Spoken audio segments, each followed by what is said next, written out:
Michelle here. Daniel, OG Rose. It's kids are asleep, or we have the monitor so low that we can't hear them. But we're gonna be optimistic. Woke up a little earlier, so they're going to bed at a relatively same time. So, That's a miracle. so tonight, Whatever. Yeah, we whatever don't it even know. is. Yeah, because the clock. right? We're going to be discussing the risks of complicated language. Yeah, and I mean, you hear the advice all the time. Be clear, clarity. It's important to be clear. But then you read academic texts and they're full of quote unquote jargon. And the question is, what are the risks of that? But also, we kind of want to be understanding of why that language develops. I mean, if every single time you wanted to talk with some experts on Heidegger, you had to go through all of the main terms, just trying to write a short paper, you'd end up writing an entire book. And also, you'd have to explain everything all the time. We forget, but imagine if everyone around you didn't know what the word red meant, and you actually had to describe the color red. It would be remarkably difficult to do that. Yeah, you could barely have a conversation. Or, I mean, you could have a conversation, it would just all be about the color red then when you're trying to talk about something else. Yeah, maybe the robin out there. Yeah. But the shared experience of red makes it possible to use the term and everyone know what you're talking about. But if you were on a planet where no one would see the color red and you had to explain it, it would be really, really hard. Right. And I think that's what academics will find themselves in, where they're trying to explain, some, substitutional atonement or ontological negativity, and these terms you see and you roll your eyes. But most of the people in the field would know what that means, so they use that terms to accelerate conversation. So I think to start, we need to be understanding of that. Oh yeah, I think that's definitely true. It's great. It's kind of like that terminology, they're a placeholder for so many more ideas or larger concept. So you can construct in that conversation, you're building something, right? You're like working towards deeper understanding or erecting something greater. And so, that those terms, those phrases like that are jargon, are just, you get to put a bigger stone down, I feel like, as you're building something. So it's just much more efficient. So I think there's definitely an understanding for that. And that's why, as the blog talks about, if you're with the Lusians or you're with these world experts. Right, then it would make complete sense to use that type of language. Right. Yeah. And you should. Of course. Because otherwise you would never advance. Because and also too, no one ever holds their entire, how do you put it? No one ever can remember on the fly every reason they think of the way they do or every single idea, so they spend a lot of time justifying a term and then they'll use it without explaining, but they've done the work in the past and they just have to trust that they did the work in the past to justify a term like ontological negativity, and then they go from there. And we all do that because if we didn't do that, we just couldn't function. We'd be like that, the centipede we always talk about that has, is asked how does it use its legs, and then it can't function. Right. Well, and so there's that understanding for that.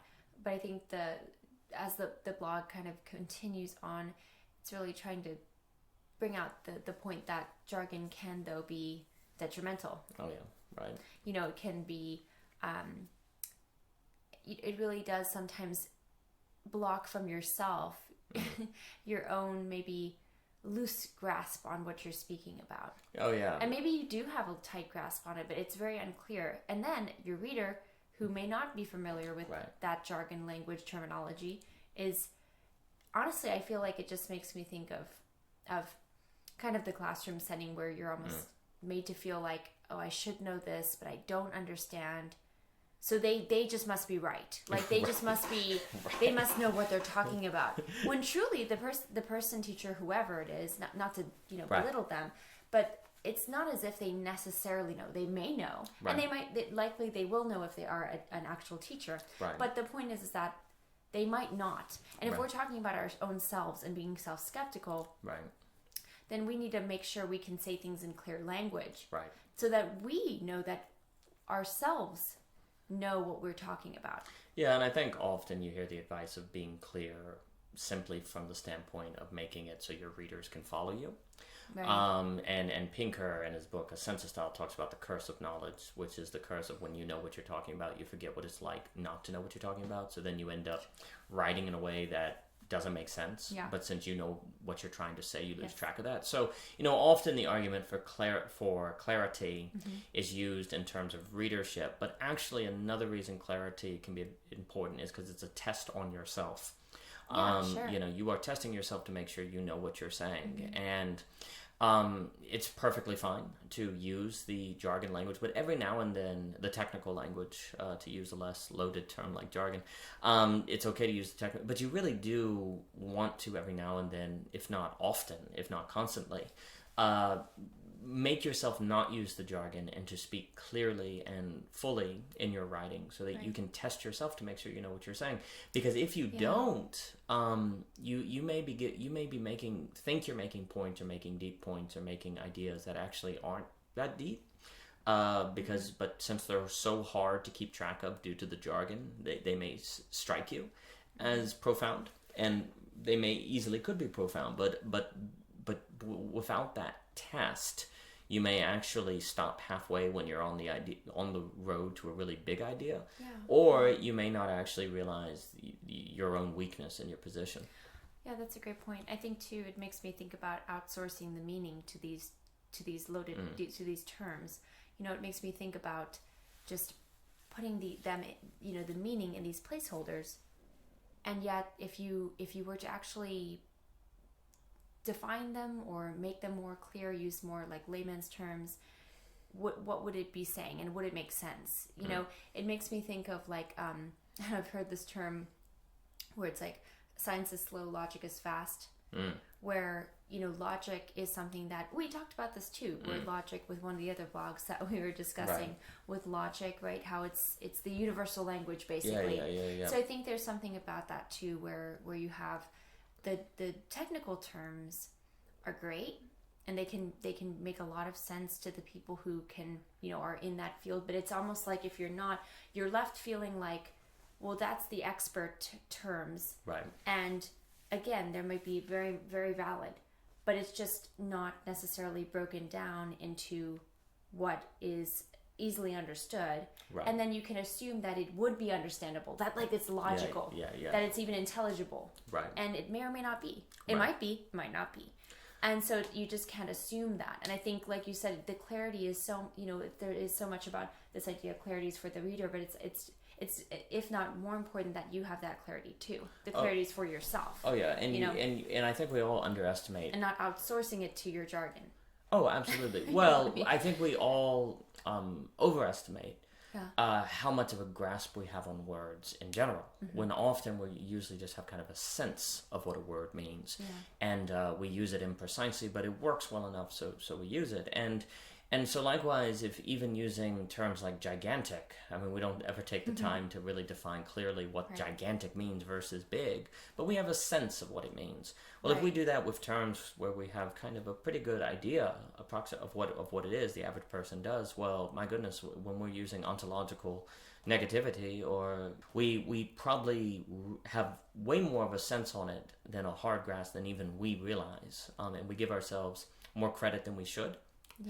And that's where the test, we can say, well, maybe we shouldn't, let's find out if we're really worthy of the credit we give ourselves by doing a test of clarity.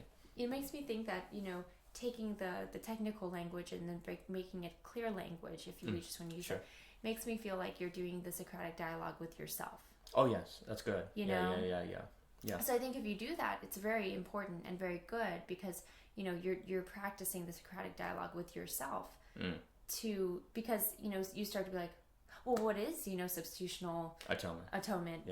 You versus the other theological construct, right? And then I think there can be something humbling about that, and maybe I don't know. I think that it's to me, I feel like it could be a really great testing ground or litmus test for if this is truly something that is worthy. Yeah, there's value. Like adds value worthy to be given into other people's hands, because like you said, like the blog kind of gets out at the end, it's ideas are grenades, right? Oh, they can very be powerful. I mean, they're powerful, yes. right? They're either they're fire, they're like, you can either have it in a candle or it's burning things down. Ideas have big consequences. Yeah, they have huge consequences. So if it's not, it needs to be a worthy idea. It needs to be tested. Checked. It needs to be tested. Yeah, and we really need to. If it hasn't, if you yourself, if I myself cannot go through a Socratic dialogue for on my on my ideas of a paper, then etc. should I be sharing it? Yeah. Oh yeah, absolutely. Well, ideas right. have massive consequences on society, and if we ourselves don't have as good of a hold on an idea as we possibly can, and yet we're willing to just throw it out there, there's no telling the damage it could do. I mean, it could do good, of course, but it could also do damage. Mm-hmm. And today, I think you do have a lot of ideas that are thrown out, rather conservative or liberal sides, that have not gone through a Socratic dialogue, often because they haven't been tested by people who disagree, but also because the people themselves have not engaged in a Socratic dialogue on themselves. Yeah. And I think forcing yourself to be clear, just like you say, is a way to be self-dialectical and to really because all complicated statements should be restatable in simple terms. That's the only justification of complexity is saving time. The only justification is economic of language, and so yes, or it's a facade. Or it's a facade, exactly. It's empty. Yeah, that's right. So the only justification I completely I'm not saying understand. it is, but right. And look, I mean, there's all in technical and difficult language. There's always going to be a subjective level, element. Sure. The word ontology is that I don't think that's complex. It's the study of being, but to someone else, it's going to sound difficult, or epistemology. Right. So there's always a little gray zone here. Right. But generally speaking, you can break down all terms can be broken down into simple language. The reason the terms exist is for the economy of language, to speed up saying things and to not have to explain everything. But that does mean that at any point the complicated terms can be unrolled like a scroll, so that you can explain them clearly. And if that cannot be done, if it cannot be done, then it's probably a facade. And so it really is important to carry out that test on yourself every now and then, and to make sure that you really, at the end of the day, that you really are only using complicated language because of the economy of language, to make sure that's your real reason, and you don't, when it may be an act of hiding the lack of a deeper point. Yeah, 100%. And I think too, just real quick on that, the idea of the facade potential, the potential of the facade. I think there's a lot of, if you're going to be writing something or sharing ideas, because they're so powerful, you really want to be self-skeptical and really question that idea, really rigorously investigate it. And I think we have I think we do lip service to ask questions, but we don't ask ourselves questions, because it's scary. But we need to do it. We need to be brave to go in that territory of asking ourselves questions and doing that Socratic dialogue. That's right. Because when you're asking those questions, because I guess it goes back to the schoolroom, right? Right.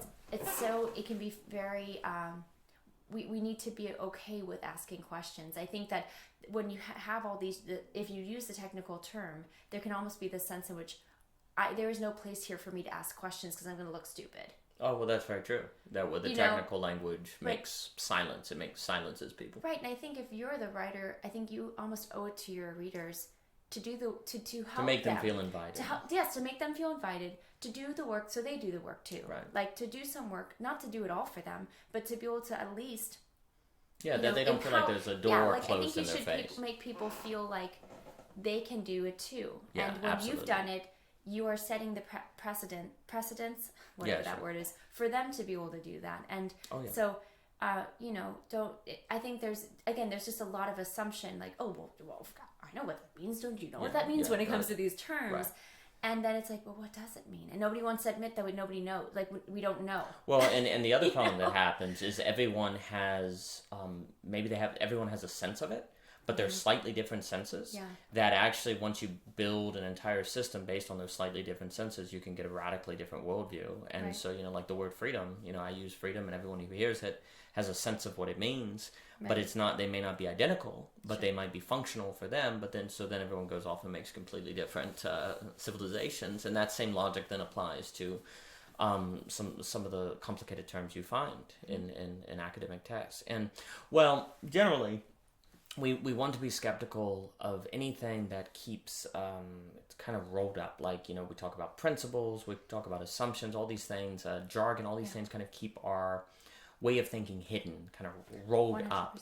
And so we don't have to justify them, we can just state them and move on. So you can say, well, that's not what people are supposed to do, like a principle kind of thing. Or you can say, well, everyone knows everyone knows. You know, you appeal to the masses, or you say, well, it's substitutional atonement.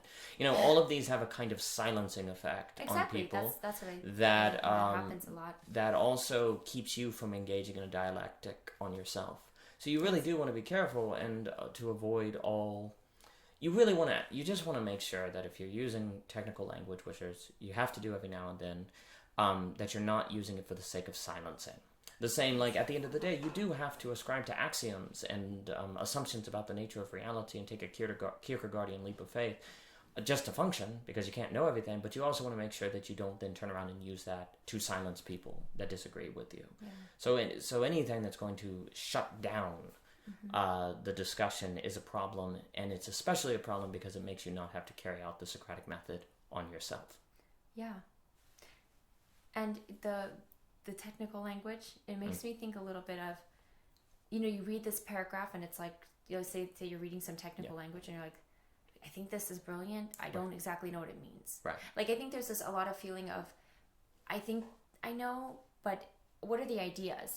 There's almost this idea, I think, that what's the driving force is the language versus the substance, like the meaning, which again doesn't mean it doesn't have any substance. It's just that you're kind of like trying to, I don't know, so it's like those scratch off coin, like where you have like those little silver things that'll come on your envelope and you have to scratch off with a penny. You're like trying to scratch like what's underneath that silver patch, so I can see what's underneath that. And to stress again, what is complex is relative. Like, if we look at a long calculus problem, is that jargon? Well, it's actually the meaning of all of the parts of the mathematical equation are not complex. They're they're simple, right? It just looks complex, right? Exactly, so we do have to be clear that just because something looks complex does not mean it necessarily is complex. Yes. But the rule of thumb, I guess, when you're writing something really should be if you could say it in simpler terms. Yes. Can you say it in simpler terms? You should. And also, is the meaning of the complex terms actually have clear definitions? Yeah. Like, if a complex term is used, it should be in your work somewhere and it should be defined in terms that are understandable. So then when they see the complex term, it's actually not a complex term anymore because the meaning behind it is known. Right.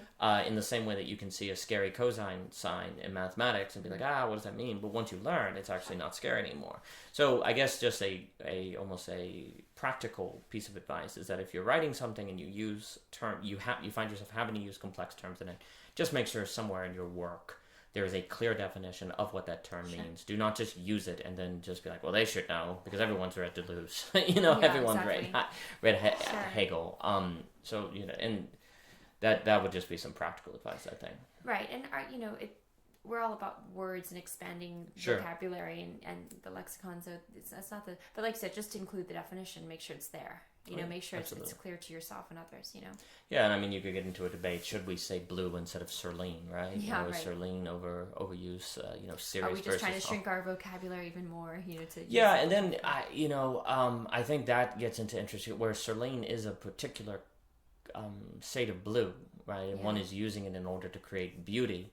And then you would just ask yourself, like, if you use the word serline in work, am I doing this for the right reasons? To increase the art of the experience, or am I just trying to show up my vocabulary? But that in of itself is self-criticism. Yeah, exactly. And so that's another level. Like, even the very act, just even asking yourself, should I use complicated language, will actually make you think hard about what you're trying to say, and then get a clear grip on it. So there's another kind of dialectical level there. Well, great. I really enjoyed getting to talk about this with you tonight. It was lovely. The kids didn't wake up. So. Yeah. Thank you all for joining us again. And if you want to read this, you can go to www.ogrose.com or visit our Medium page. And we appreciate your time. Please follow us on YouTube, Instagram, all of those things. We'd really appreciate it, and it helps a lot. Thanks so much.